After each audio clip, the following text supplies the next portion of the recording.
Vote প্রচারে সুজাতা সৌমিত্রর বাগযুদ্ধ, একে অপরকে তীব্র আক্রমণ। সৌমিত্রকে প্রাক্তন সাংসদ স্ট্যাম্প প্যাড ছাপিয়ে রাখার পরামর্শ সুজাতার।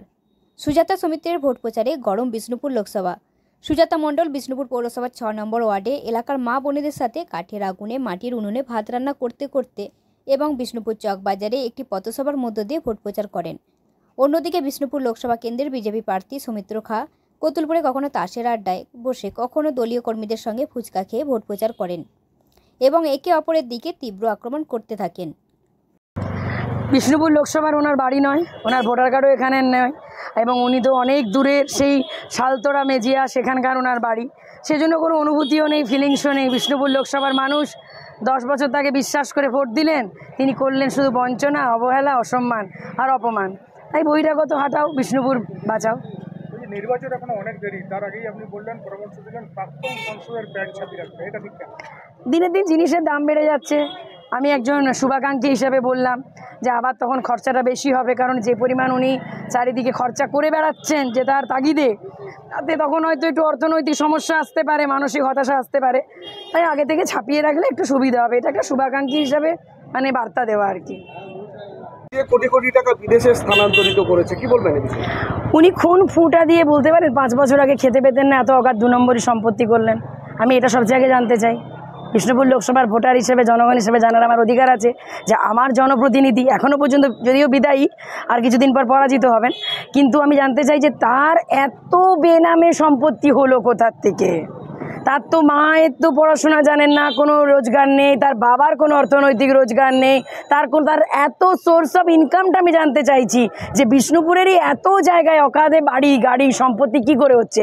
বাড়ির এক একজন ফ্যামিলি মেম্বারের নামে এক একটা করে গাড়ি, বাঁকুড়ায় বাড়ি, বিষ্ণুপুরে বাড়ি, জমি আপনার বিঘনায় জমি, দুর্গাপুরে আপনার সিটি সেন্টারে 2 কোটি টাকা দুতারা বাড়ি, কলকাতায়, দিল্লিতে, কোথা থেকে হচ্ছে আমি সেইটা দিতে চাই, আগে জবাবটা সেটা পেতে চাই।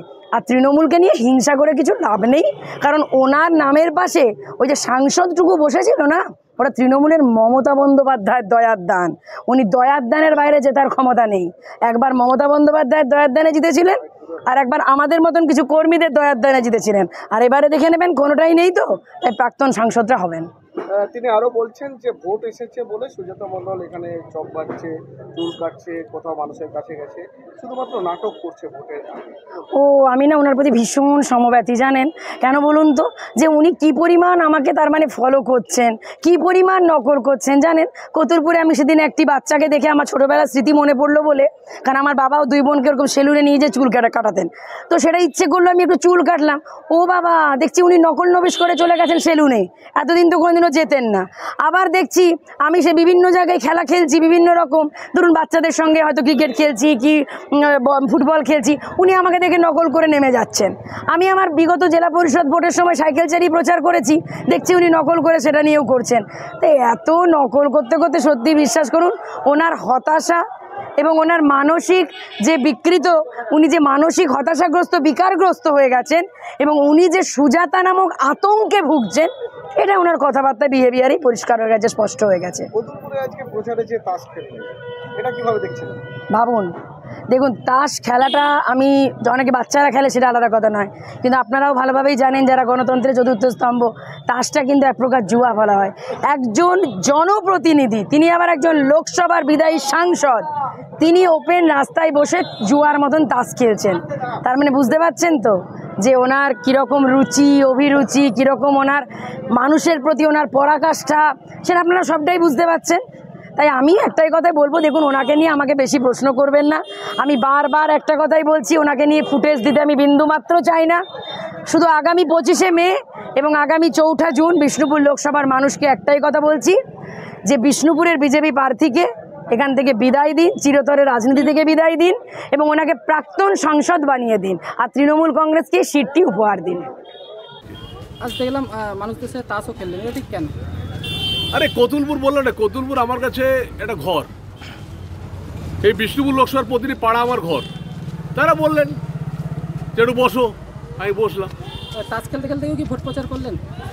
তার সময় খেলছিল, আমি বসলাম, দেখলাম।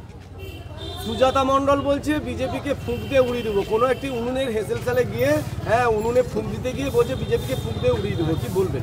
আমি বলবো সন্দেশখালীর মাদেরকে সত্যি শাহজাহানরা অনেক অত্যাচার করেছে, শুধুমাত্র তাদেরকে সুরক্ষার ব্যবস্থা করুন।